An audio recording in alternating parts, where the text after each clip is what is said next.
পান সুপুরি। শামীম হাসান।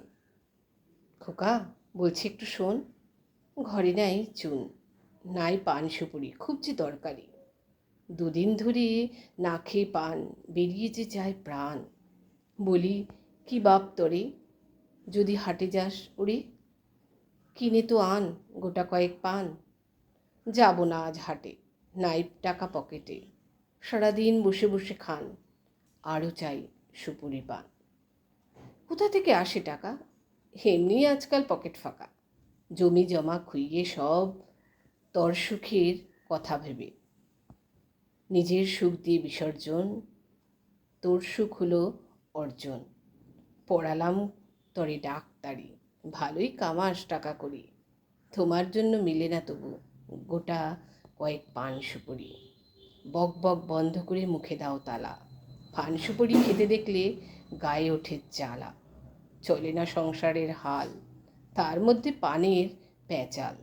তোমার কাছে থাকলে মানি, খাও পান কিনে আনি।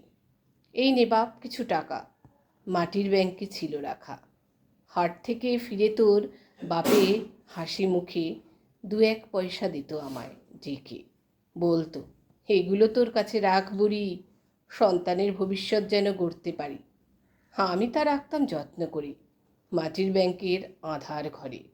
তোর বাপের ঘামে কামানো, অনেক কষ্টে যে জমানো, দিলাম আজ তুলে তোর হাতে। মরলিও এখন শান্তি পাবো তাতে।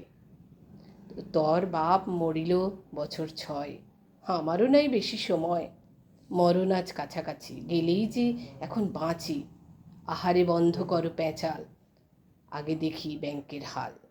দেখি তো ব্যাংকে কত টাকা আমার জন্য ছিল রাখা, দাও দেখি তাড়াতাড়ি। বাহ, ভালোই তো টাকা করি, হাটে গিয়ে তাড়াতাড়ি নিয়ে আসবো পান সুপারি। আর কি বলা যায়? বাকি যত টাকা করি বউয়ের জন্য আনবো শাড়ি, ছেলের জন্য দামি ঘড়ি, মেয়ের জন্য সন্দেশ মুড়ি। বলছি খোকা শোন, লাগলে লাগলে না আমার চুন, লাগবে না আমার পান সুপারি। শুনতে চাই না ঝাড়ি ঝুড়ি, বয়স হলো 4 20, বাঁচি এখন যদি মরি। যতই আজ না খেয়ে মরি, তুই খোকা দুধে ভাতে থাক, এই দোয়া করি।